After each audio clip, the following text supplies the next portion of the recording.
The day will never arrive when you finally have everything under control.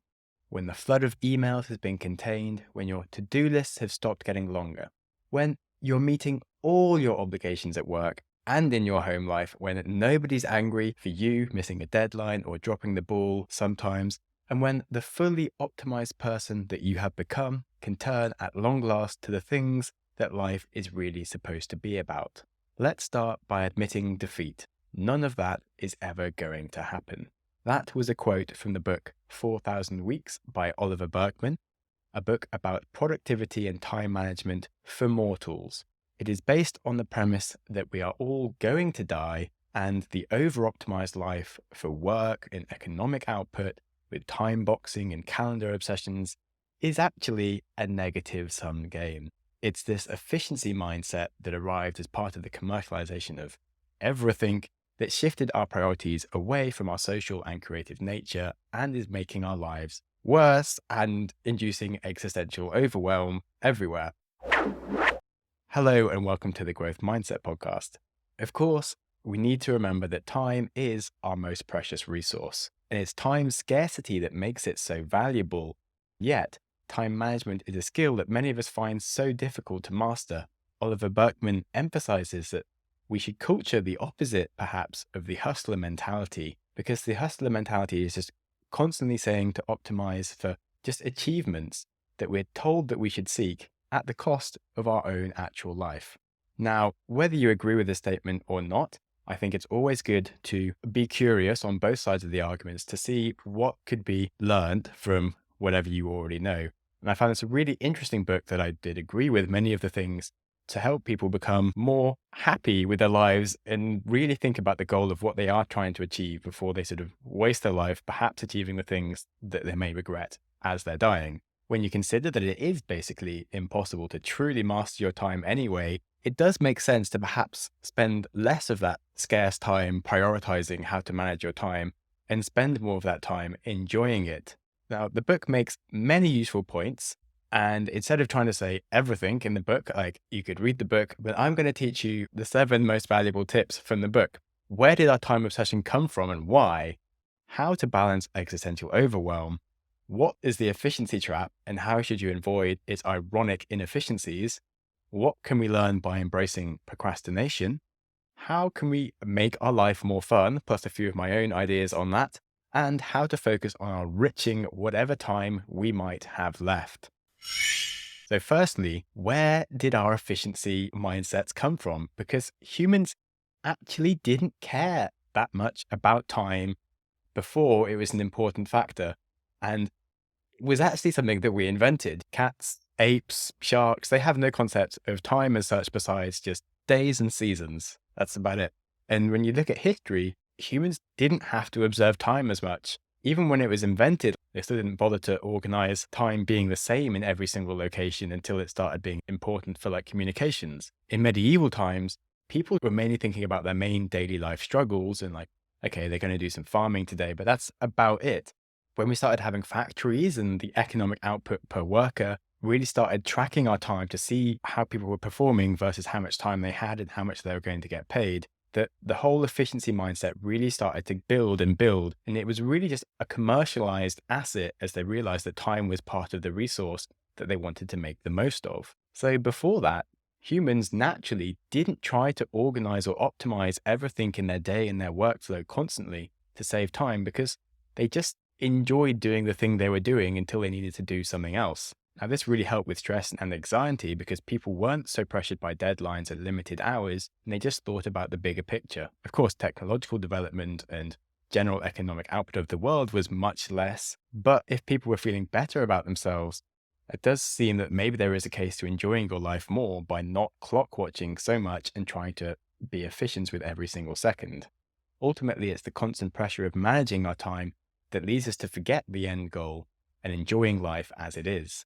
Which leads to the next point about existential overwhelm. This is based on the principle that we have limited time, but there's so many things we want to do. Oliver Burkeman has a great quote here saying, "We've been granted the mental capacities to make almost infinitely ambitious plans, and yet practically no time to put them all into action." And that's part of why we have existential overwhelm. We kind of realize that we can't do everything, but we want to do everything. And that makes us feel like a failure from the start. And existentially, like whatever we do is pointless because it's still not going to help us on our goal to achieving all of the dreams that we have. And so we're still going to be unsatisfied, and you get existentially overwhelmed and unhappy with whatever you do. To overcome existential overwhelm, he suggests a technique popularized by Warren Buffett, or at least a story about Warren Buffett, where apparently one day Warren Buffett was on a plane with, I think it was the pilot, who was like, "Warren, how have you achieved so many useful things with your life? I mean, I really want some help." And Warren was like, "Okay, well, this is what you're going to do, son. Write me a list of the 25 biggest goals in your life." The pilot goes away and he writes a long list of all these things. "Oh, he's amazing. I'm going to be able to achieve all these things once he tells me how to do these things." And then he goes back to Warren Buffett. Then Warren Buffett says, like, "Draw a line under number 5, and those bottom 20 of the 25, you must never do.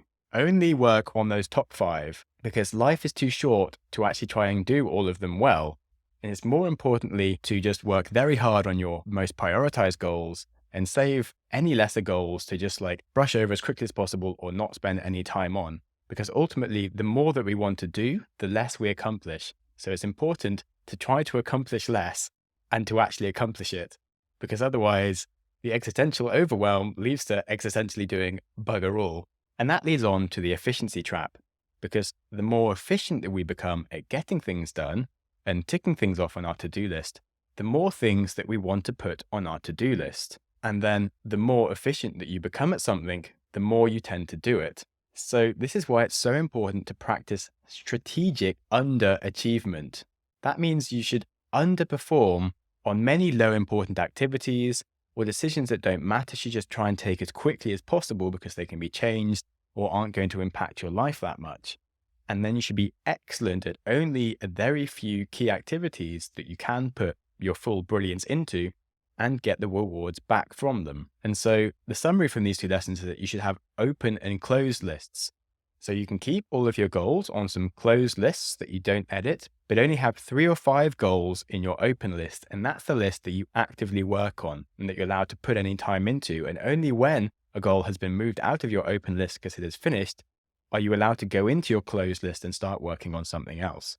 Otherwise, you'll overwhelm yourself and not get much done. And now, considering this is a book about like not getting things done, it's actually a book about getting things. And it's at this point that you realize that this book about not getting things done is actually a book about getting things done, just from the opposite perspective, because it definitely makes you more efficient in your life and more successful, as well as telling you to enjoy yourself, which goes on to the next section about embracing procrastination, because we're always complaining about procrastination and not like working on the thing and just wasting our time.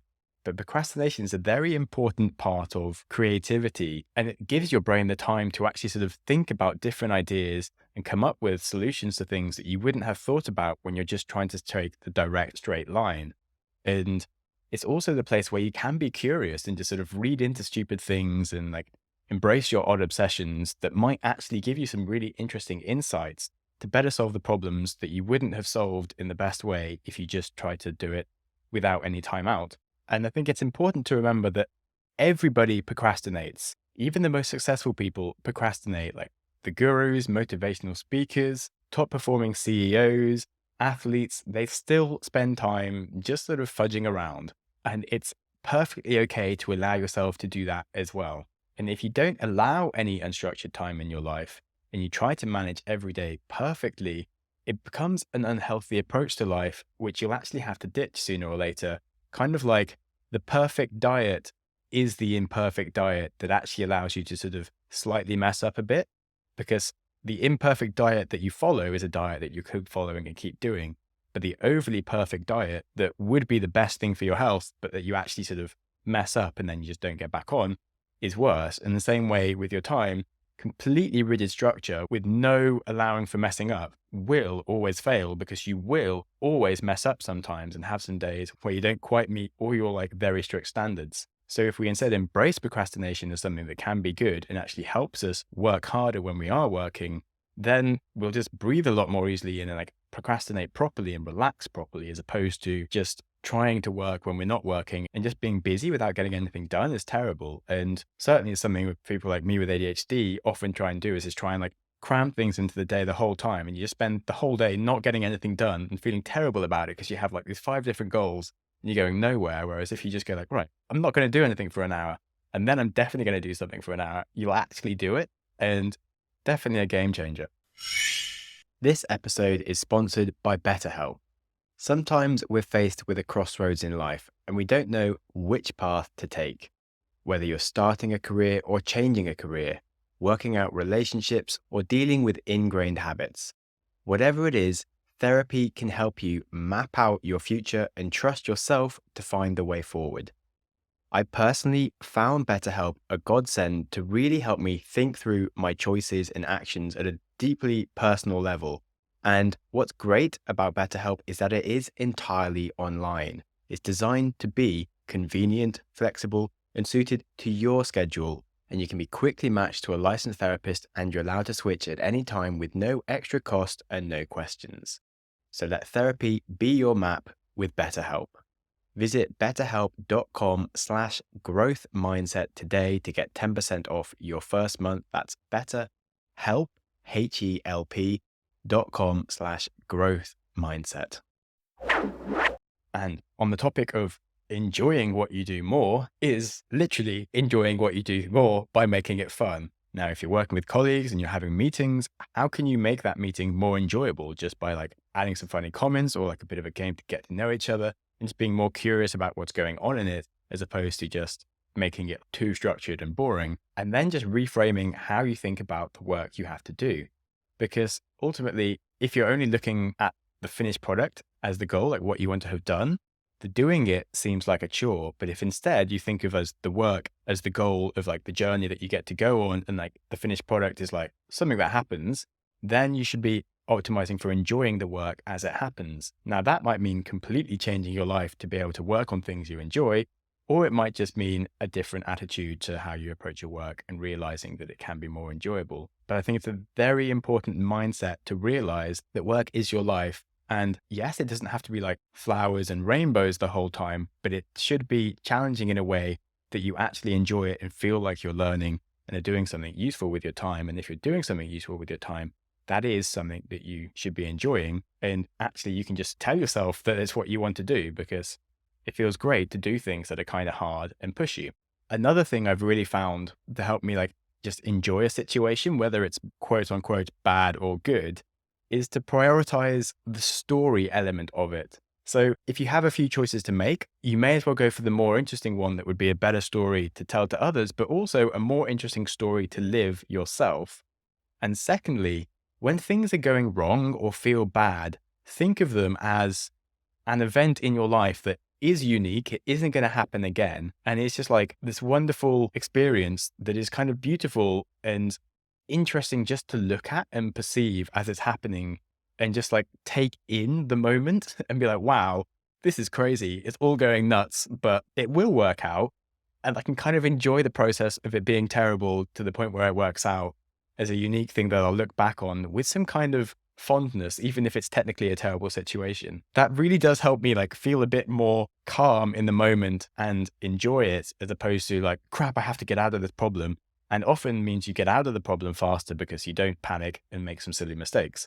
Another great concept in this area is the concept of being the main character in your life, which means that, let's say you were reading the story of your life, as we were just saying, like trying to optimize for interesting stories, but also when you read a story, when a character is introduced, you kind of know where they're going in life. Is this a story of someone that like is going to the gym a lot? Or is this a story of someone that's like writing every day and working out how to improve what they're writing on? Or is this the story of someone that like get to the end of the day, was annoyed at their work and just watches Netflix all evening and doesn't really work on any of their problems? And just by like writing down what it is that they're doing, you already know where they're going to be in 5 years' time, in 10 years' time.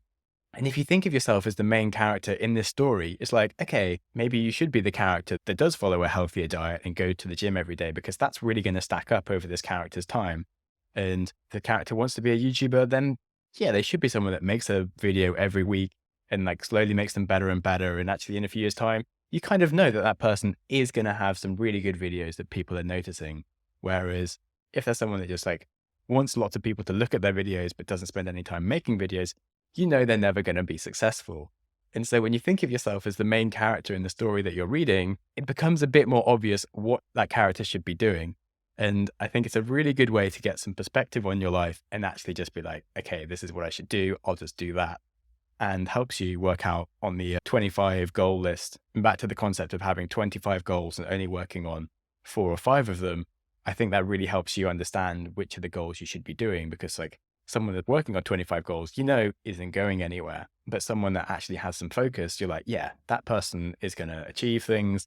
And that's who I want to be. So if you follow the advice of writing down your 25 goals and then also apply this main character concept to them and be like, okay, what is myself going to be working on? You're a bit like, yeah, it becomes a bit more obvious. And now, wrapping this all up, enriching is the final concept around enriching your remaining weeks. This has 2 main areas. One is that there's only so many weeks that you're alive for. The book is called 4,000 Weeks. And when you think of it like that, it does start to become a bit more obvious that you will die, and that every week you use is part of like your limited amount of time on this earth, and something that you should probably put a bit more effort into enjoying and doing the things that are fun stories for you, as opposed to just going through the motions of productivity, etc. And there's a really good poster that you can now buy online that's got like the amount of weeks that you're going to live for.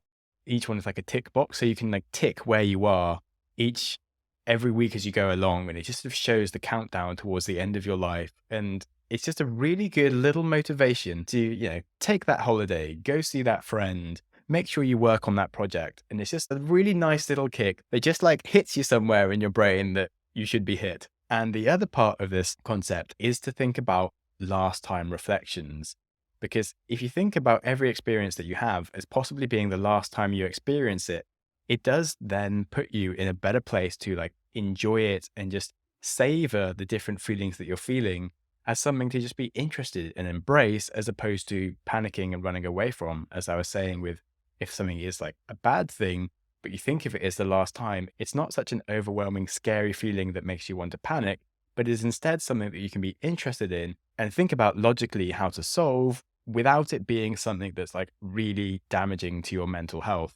And you can kind of just get through it whilst enjoying it. So, in summary, 4,000 Weeks, Time Management for Mortals is a book that actually has a lot of good ideas. It calls itself the anti-productivity book, and yet it is full of very good productivity advice whilst also maintaining your happiness. And I found it very useful for myself. It's helped with a few of my own personal things, and it's been a healthy reminder on some of the other things that I was already working on. And so if you haven't read it, I would recommend it. And if not, then I hope this was enough for you to have a few ideas for yourself about how you live life. Now, I know life is short, but if you could spare 5 seconds to give me a good rating, I'm sure that would make you feel better about yourself, as well as helping the podcast look cool on all the podcast players. And now back to the advice on life, which is life is to be enjoyed, which starts with enjoying today. So be nice to yourself, and whilst you're at it, be nice to someone else too. Thanks for listening.